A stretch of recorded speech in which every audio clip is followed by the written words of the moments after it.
sahabat obrolan ibu-ibu, apa kabar? Senang sekali bisa berjumpa lagi di obrolan ibu-ibu Not a Supermom's Diary. Bersama saya Teresa Wina dan rekan saya Giovanna Sagita. Halo Gio. Halo Wina, halo sahabat obrolan ibu-ibu. Ya, hari ini kita akan ngobrolin tentang anak muda dalam gereja Katolik.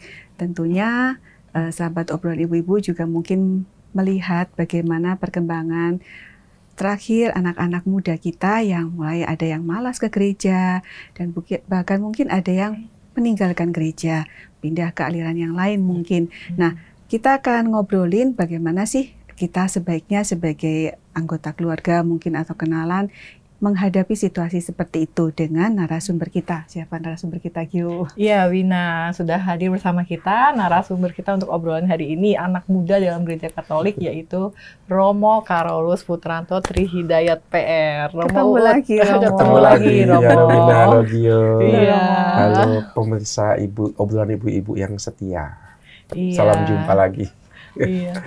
Romo, seperti tadi Wina sudah sampaikan topiknya, gimana nih Romo, tanggapan Romo dengan anak muda dan kegiatan anak muda dalam gereja Katolik sekarang ini? Kalau bisa di-grade enak ya Romo ya? Iya, betul. Jadi ada satu cara pandang anak-anak muda lebih tertarik sama yang meriah-meriah, sama yang heboh, dan itu kan berbanding terbalik sama contohnya ya liturgi kita ya, yang begitu tenang, begitu kusuk. Tidak hanya liturgi tapi juga cara menjalankan gereja kita kan juga sangat teratur ya, ada hierarki uskup, imam, diakon, lalu awam. Bahkan di paroki pun kan jelas ya, ada romo paroki, ketua DPH-nya, lalu awam, wakil DPH dan anggota DPH. Jadi memang gereja Katolik itu sangat ketat, organisasinya rapi, liturginya juga hening, kusuk, dan tertata, seolah-olah gereja Katolik itu tidak punya celah untuk improvisasi, untuk perubahan. Semua harus sesuai pakemnya. Kita juga SOP-nya udah ada. Kita punya hukum kanonik, sampai ada hukumnya segala ya. Itu pun di luar kitab suci ya kan. Jadi gambarannya gereja Katolik itu kaku, kolot, tidak berubah, dan kayak semacam relikwi 2000 tahun yang lalu ya. Kayak masuk museum gitu kan. Itu orang coba bandingkan sama anak muda yang lagi aktif-aktifnya kan, berbanding terbalik itu. Ini gambaran sayangnya seperti itu dikontraskan. Padahal sesungguhnya tidak seperti itu. Gereja Katolik itu, Bapak Paus mengatakan gereja Katolik itu adalah gereja yang selalu muda.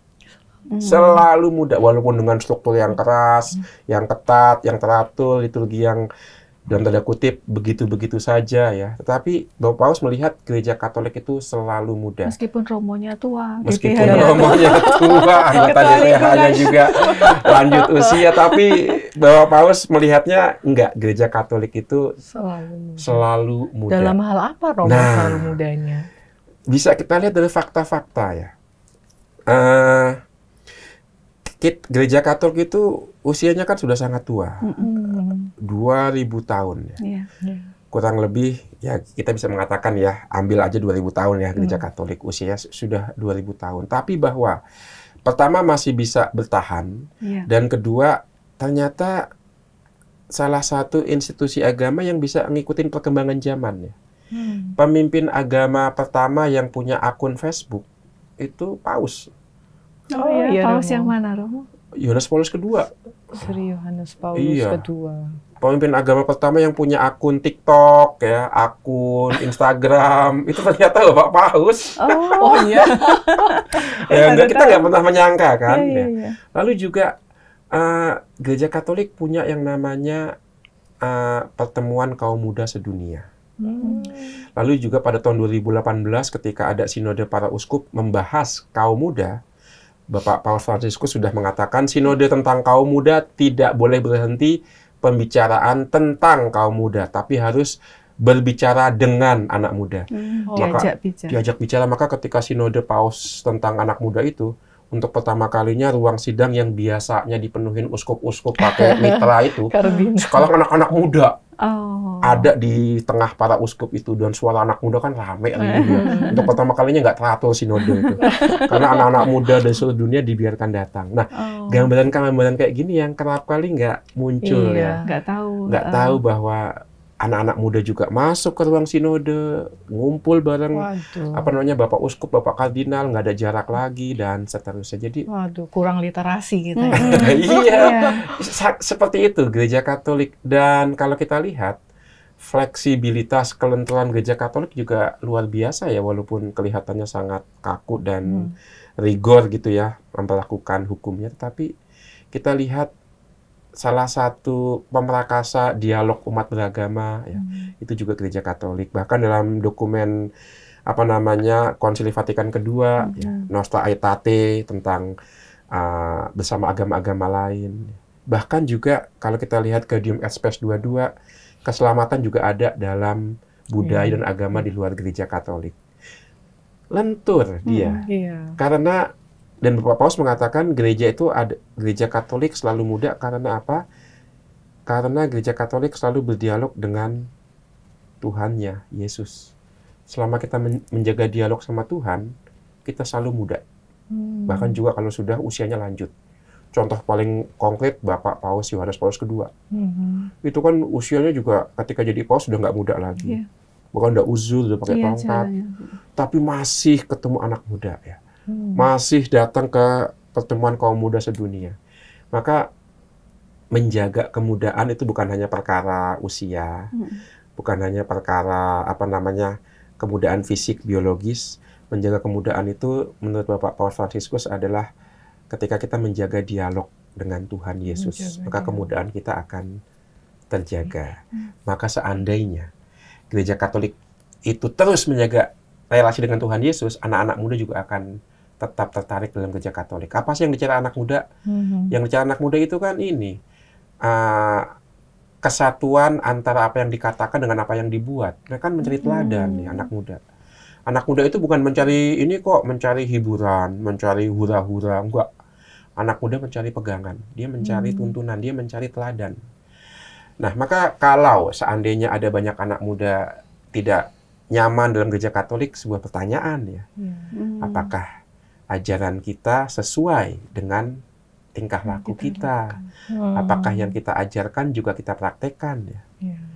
Ada satu kasus menarik, satu teman yang punya perhatian kepada saudara-saudari seiman di penjara ya, itu tidak terlalu sulit untuk memperoleh anak-anak muda yang ikut pelayanan di penjara ya. Jadi lalu juga ada teman lain yang kalau mencari anak-anak muda itu untuk kejalanan bagi-bagi makanan atau aksi sosial ke panti asuhan, anak muda itu akan gampang dikumpulin deh. Anak muda itu butuh aksi. Gitu ya, Romo. Iya, butuh sesuatu yang betul-betul melibatkan mereka, tidak hanya menjadi penerima pasif, ajaran ya anak muda nggak mau lah hanya jadikan objek ya kan, tapi libatkan mereka. Yang buat mereka ada peran aktifnya. Ada peran aktif dan bisa menyalurkan idealismenya. Ya idealisme anak-anak muda yaitu aksi sosial gitu ya. Maka kalau saya cermatin, aksi anak-anak muda Katolik itu saya bisa membaginya ke dua hal. Aksi doktrinal sama aksi sosial. Aksi doktrinal itu kalau kita buka Instagram atau TikTok itu kerap kali ada live streaming terkait pembelaan iman Katolik. Itu anak-anak muda loh. Jadi ada debat. Misalnya yang menyerang kalau orang Katolik percaya Allah Tritunggal itu menyembah Allahnya ya 3. Wah itu anak muda yang membela tuh. Live streaming di TikTok atau di Instagram gitu ya. Itu anak muda yang jadi mereka butuh dilibatkan, mereka butuh aksi, mereka dalam tanda kutip butuh panggung untuk mengungkapkan subjektivitasnya, personalitasnya. Ya kalau nggak ada di jalur resmi dalam gereja, ya mereka bikin sendiri live streaming kayak gitu ya.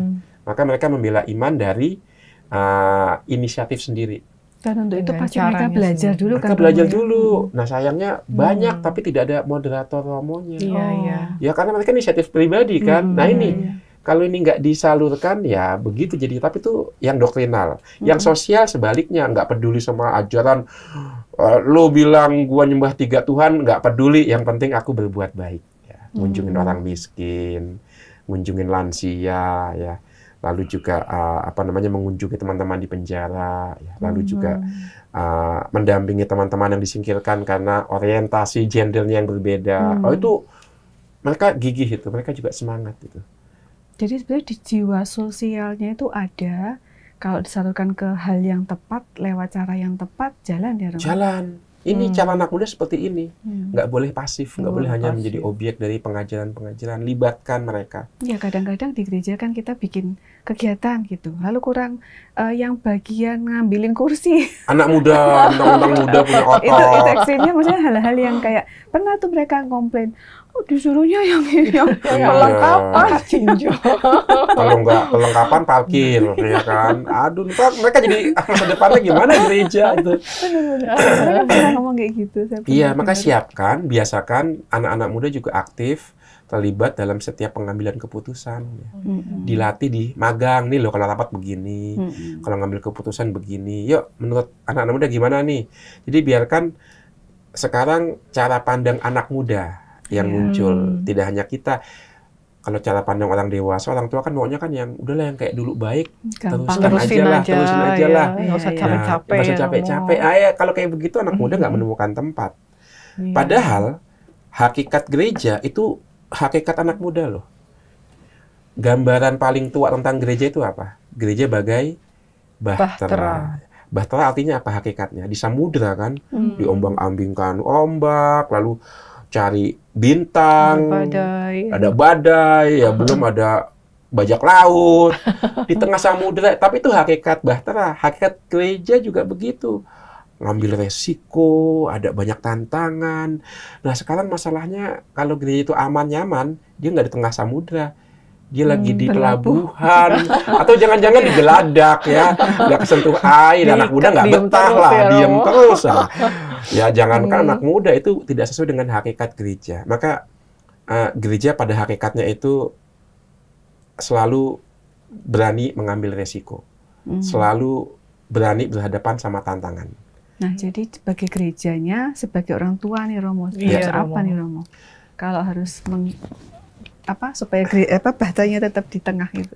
Iya, saya ingat Bapak Paus Fransiskus itu dalam Surat Apostoliknya Christus Vivit itu mendoakan 2 hal.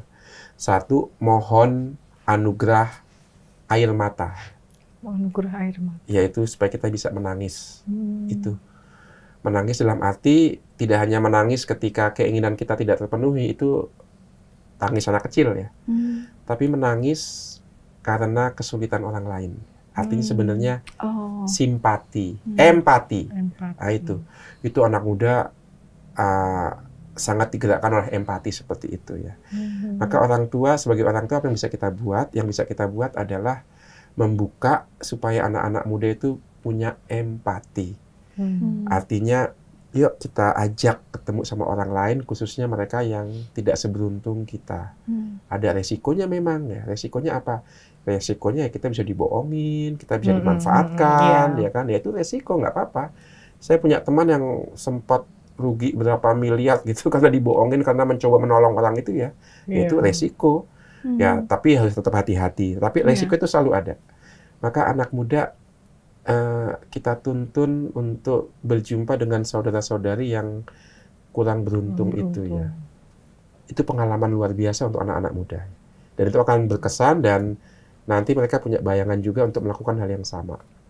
Lalu yang kedua, selain anugerah air mata untuk bisa punya empati, anugerah yang lain adalah kegelisahan. Jangan mudah nyaman ya.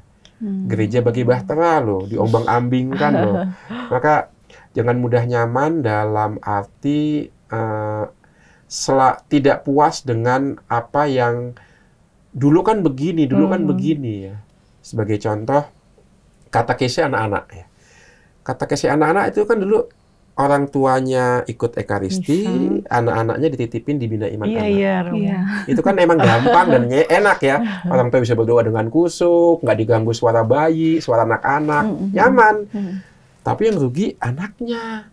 Karena dalam usia perkembangan otak tidak terbiasa melihat dalam ekaristi apa, mencium bau dupa, mendengarkan lagu-lagu ekaristi. Yang rugi anaknya. Maka yuk kita berkatekis secara baru. Anak kita libatkan dalam ekaristi, kita ikutkan dalam ekaristi, tapi ribut Romo. Ya nggak apa-apa, itu justru memang tugasnya orang tua. Memberikan yang terbaik kepada anak. Yang terbaik dalam orang Katolik kan ekaristi ya. Maka sorry Romo, ketika di dalam ekaristi juga jangan dikasih gadget kali ya Romo. Betul, kadang-kadang kan lihat ada ya gitu ya, supaya diem. Sebenarnya buku mewarnai gitu Romo. Kalau buku mewarnai mending, kalau itu kan gadget gitu. Supaya diem, tablet gitu ya supaya diem gitu, dikasih makanan, disuapin terus supaya diem. Jangan ya Romo. Jangan dikasih tahu Romonya pakai baju hijau itu kenapa? Karena masa biasa. Kok nyium altar ya, nggak nyium ini kenapa? Dijelasin. Terbiasa anak terlibat, anak mengerti. Kekayaan liturgi kita. Nah itu. Jadi memang nggak nyaman kan itu. Nggak apa namanya. Itu sulit itu.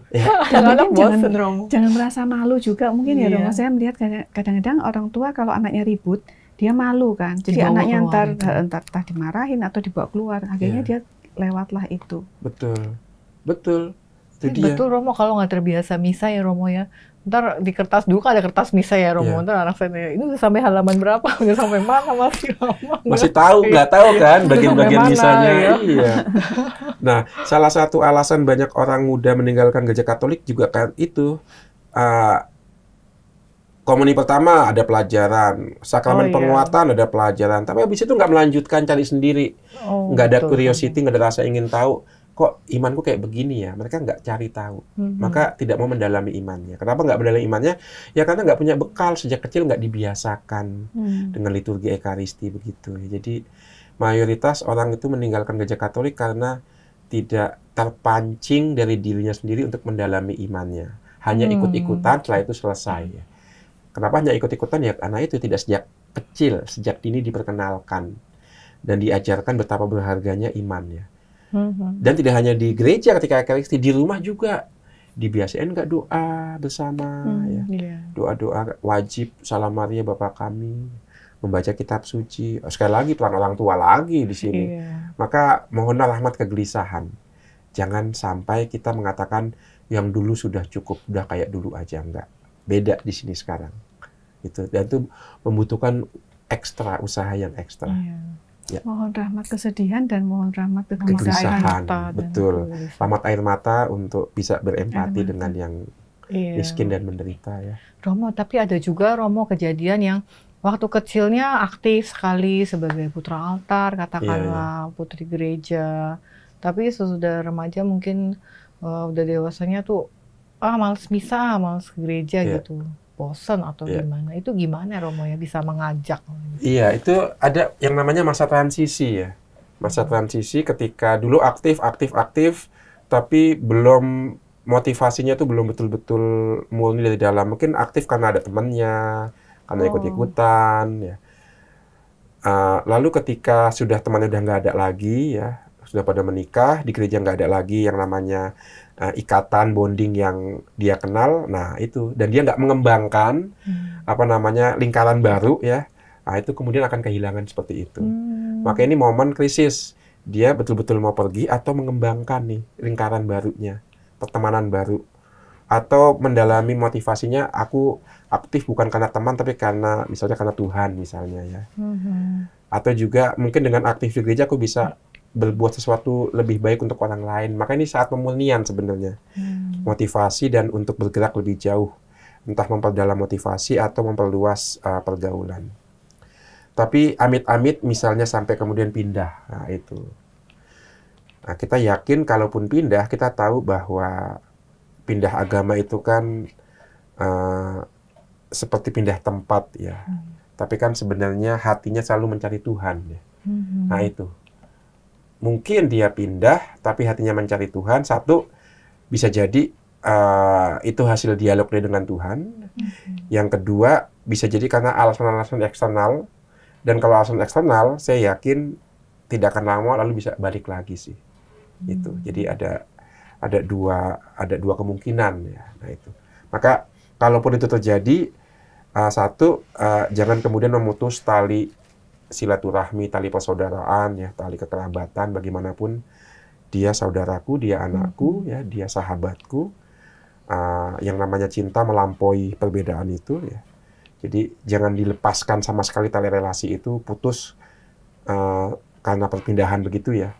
Tetap relasi manusianya ada. Lalu yang kedua, ya, selain relasi tetap ada, selalu terbuka kemungkinan untuk hal lain, ya. Nah, itu.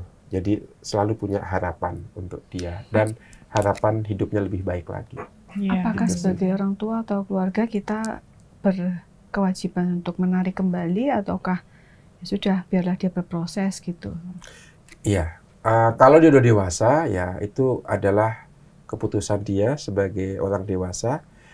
Anak itu kan seperti anak panah. Hakikatnya nggak boleh ditinggalkan di tabungnya. Tapi memang harus kita lepas, lesatkan, ya itu. Maka ketika dia memilih, itulah saatnya untuk melesatnya. Maka ya udah, pilihan dia seperti itu, tapi kamu tetap anakku, ya. Aku tidak kehilangan kamu sebagai anak. Itu yang paling penting, ya. Maka selalu ya itu tadi, relasi manusiawi, relasi pribadinya tetap dijaga. Dan anak sangat apresiasi kalau itu terjadi. Tetap dirangkul gitu, tetap dirangkul. Tetap Artinya memang cinta kan tanpa syarat, ya. Seperti itu. Itu malah satu kesaksian yang sangat kuat, ya, bahwa kita orang tua mencintai anak apa adanya. Kita mencoba memberikan yang terbaik walaupun tetap kebebasan pilihan ada pada anak.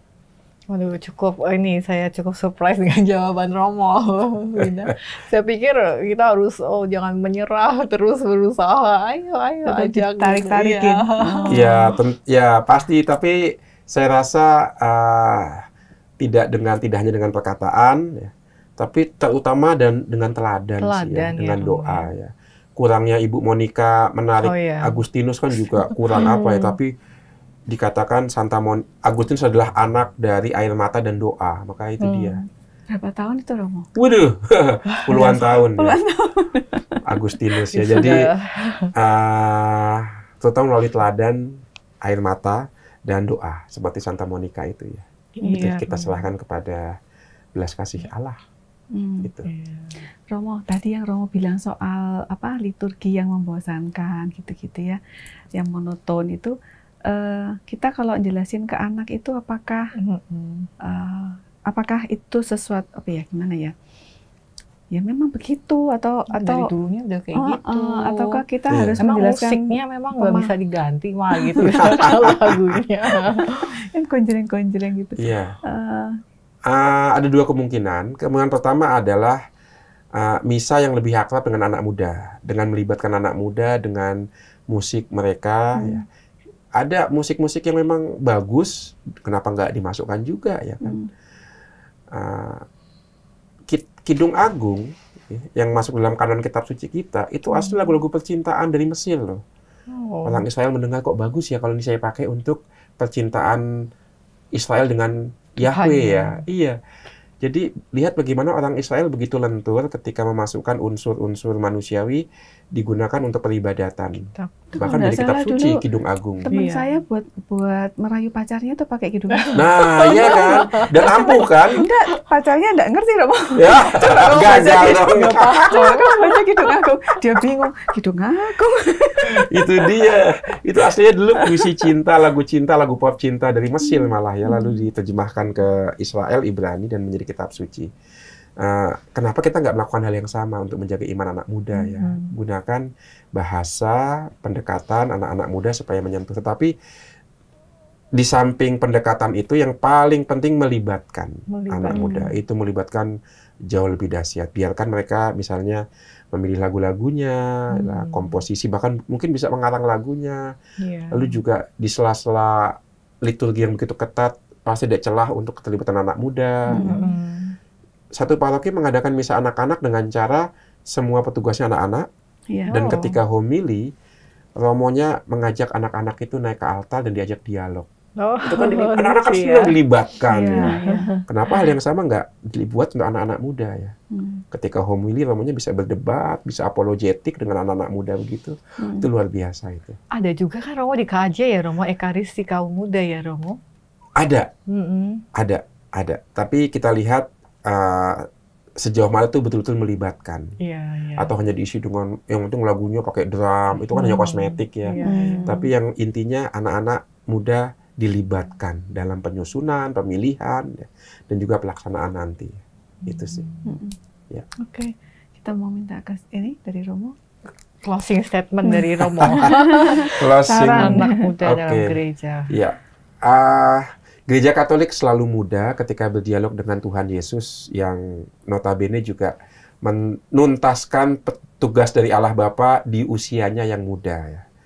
Maka ketika Gereja Katolik berdialog dengan Tuhannya, meneladan Tuhannya, Gereja Katolik juga menjadi gereja yang ramah untuk anak-anak muda. Punya ruang, punya waktu, dan terutama melibatkan anak-anak muda sehingga anak muda semakin betah karena menemukan ruang, menemukan keterlibatan dalam Gereja Katolik. Dan yang lainnya adalah anak muda itu tanah kudus di mana Allah menaburkan benih sabdanya.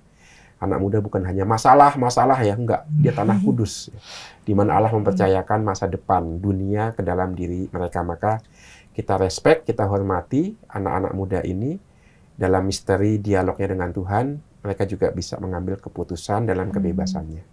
Ya. Terima kasih Romo. Terima kasih sama-sama. Semoga kita semua selalu setia dengan iman Katolik kita. Amin. Ya, amin. Ya, terima kasih Romo Uut sudah memberikan banyak insight yang menarik untuk kita. Sahabat obrolan ibu-ibu, kita akan berjumpa kembali di Sahabat Obrolan Ibu-ibu edisi berikutnya bersama rekan Fanny dan Audrey. Kami pamit undur diri. Selamat melanjutkan aktivitas para sahabat. Salam.